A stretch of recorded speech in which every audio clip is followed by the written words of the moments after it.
Naam, salamu zetu za dhati zipate kuwafikieni popote mlipo wapenzi watazamaji wa Kibenge TV, huku tunatumania kwamba mpaka sasa bado mnaendelea salama salimini, na hiyo ndio furaha yetu. Na basi tunawakaribisheni kusikiliza kwa mara nyingine tena awamu hii ya matangazo ya habari za matukio ya kila siku kwa yale ambayo yanazidi kujiri katika nchi ya Jamhuri ya Kidemokrasia ya Kongo. Na jeshi la Jamhuri ya Kidemokrasia ya Kongo FARDC kwa kushirikiana na ujumbe wa Umoja wa Mataifa wa kulinda utulivu nchini Kongo MONUSCO lilifanya operesheni maalum za kijeshi dhidi ya kundi la wanamgambo la Convention pour la Révolution Populaire CRP en sigle katika wilaya ya Jugu mkoani Ituri.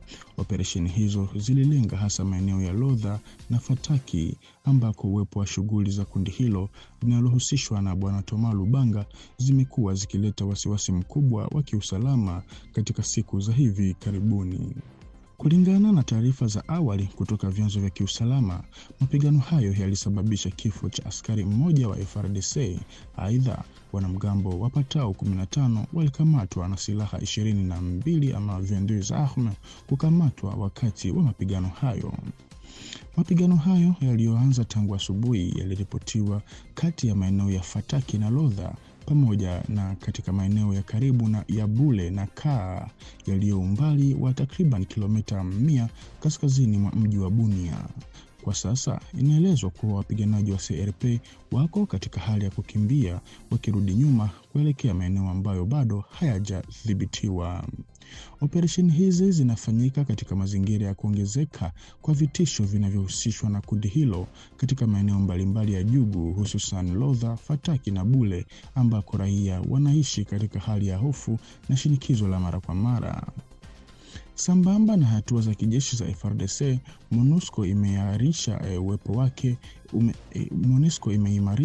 wake wa kiusalama katika eneo hilo. Doria kali zimeongezwa hasa katika makutano ya kimkakati ya Lodha na Jaiba kwa lengo la kuzuia harakati za makundi yenye silaha na kuzuia mashambulizi katika maeneo ya makazi ya raia.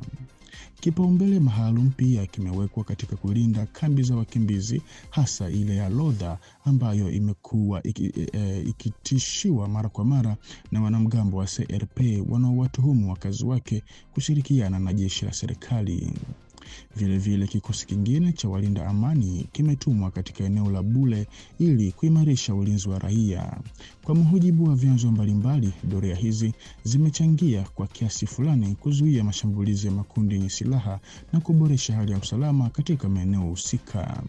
Operesheni hizi za pamoja zinaonyesha dhamira ya jeshi la Kongo likisaidiwa na MONUSCO ya kudhibiti vitisho vya makundi yenye silaha yanayoendelea kufanya shughuli zao katika mkoa wa Ituri, huku yakihakikisha ulinzi wa raia katika mazingira ya ukosefu wa utulivu unaoendelea.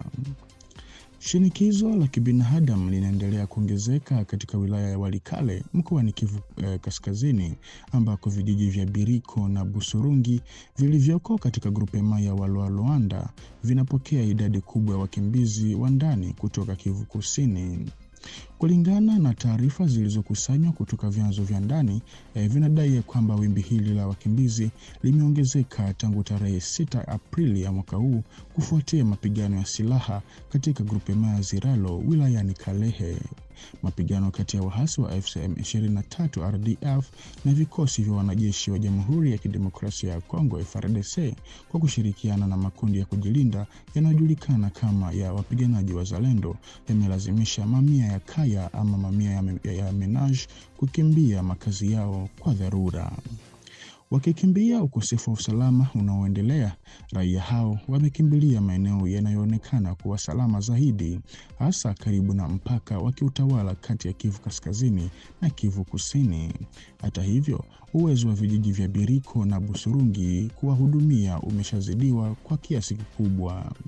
Hali ya maisha ya wakimbizi hao ni ya kutia wasiwasi mkubwa kutokana na ukosefu wa miundombinu ya kutosha, hasa kaya nyingi ama menaje nyingi hulazimika kulala nje bila makazi yoyote, zikiwa tu wazi hivi kwa hali mbaya ya hewa, huku wengine wakitegemea msaada wa familia zinazowapokea ambazo tayari zinakabiliwa na hali ngumu za kiuchumi.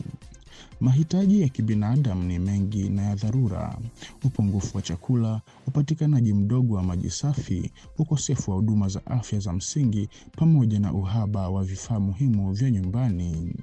Aidha, hadi sasa hakuna takwimu rasmi zilizokusanywa, jambo linalofanya iwe vigumu kutathmini kwa usahihi ukubwa wa tatizo hilo, huku wakimbizi wapya wakiendelea kuwasili kila siku.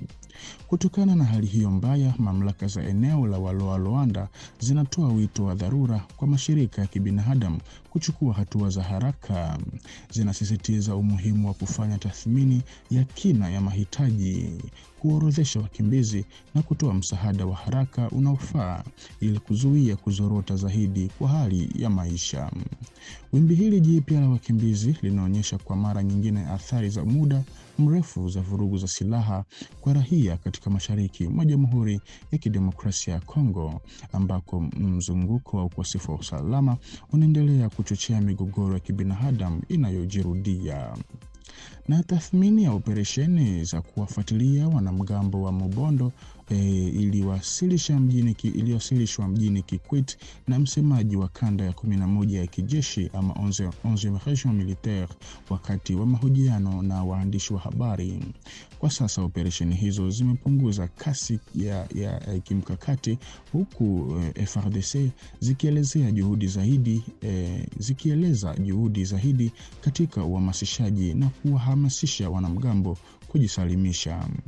Kwa mujibu wa jeshi la taifa, FARDC linadai ya kwamba hali ya sasa inayoonyesha mwelekeo chanya ni mamia kadhaa ya wanamgambo tayari wameweka chini silaha na kujisalimisha. Kwa mujibu wa Kapteni Anthony Mwalushai, amesema kuwa wengi wao wamewekwa kambini, huku wengine wakipelekwa katika miundo ya serikali ili kuchangia kwa njia nyingine katika kuitumikia taifa. Aidha, jeshi linaripoti kuwa limepokea idadi kubwa ya silaha kutoka kwa wanamgambo hao waliojisalimisha. Hata hivyo, FARDC inabaki kuwa makini kuhusu kumalizika kwa haraka kwa mgogoro huo. Inaeleza kuwa harakati iliyodumu kwa zaidi ya miaka mitatu haiwezi kumalizika mara moja, na hivyo juhudi zinapaswa kuendelea, hasa katika uhamasishaji. Msemaji wa kanda ya 11 ya kijeshi ama 11e Region Militaire pia ameonyesha tofauti ya kijiografia katika takwimu za wanaojisalimisha.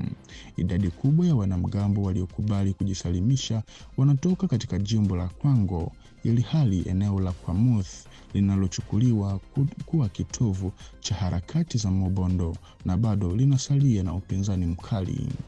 Hali hii inaashiria kuwepo kwa kundi la viongozi wa wanamgambo hao ambao bado wanapinga wito wa serikali wa kujisalimisha. Kwa upande mwingine, vyanzo vya kijeshi vinaeleza kuwa baadhi ya wanamgambo waliobaki wameonyesha nia ya kujisalimisha moja kwa moja kwa waziri mjumbe wa masuala ya wapiganaji wa zamani Bwana Eliezer Ntambwe. Hali uwanjani inaendelea kuwa ya mchanganyiko.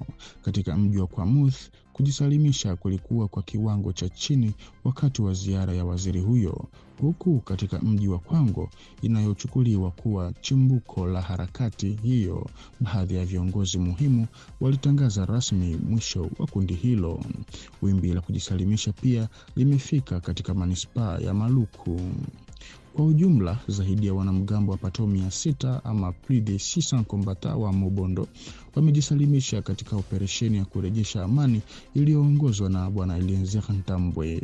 Kwa mujibu wake, tishio lililobaki sasa linakadiriwa kuwa na takriban 10% pekee. Sehemu kubwa ya wanamgambo hao wa zamani wamehamishwa katika kituo cha Kanya-Makasese, ambapo wanapatiwa mafunzo ya ufundi katika mfumo wa huduma ya taifa kwa lengo la kuwasaidia kurejea katika maisha ya kawaida ya kijamii na kiuchumi. Na kwa taarifa hii, mpenzi mtazamaji wa Kibenge TV, ndiko ambako tunakwenda kuweka nukta kwa awamu hii ya matangazo ya habari za matukio ya kila siku kwa yale ambayo yanazidi kujiri katika nchi ya Jamhuri ya Kidemokrasia ya Kongo, ambako maeneo yake kiusalama na maeneo mengine hali ya kiusalama inazidi kuwa tete. Na basi tunakushukuru kwanza nasi habari hii na kumaliza, na tunakusihi ubaki sambamba nasi hapa kwenye channel yetu ili uzidi kuhabarika zaidi. Tukutane kwa majaliwa.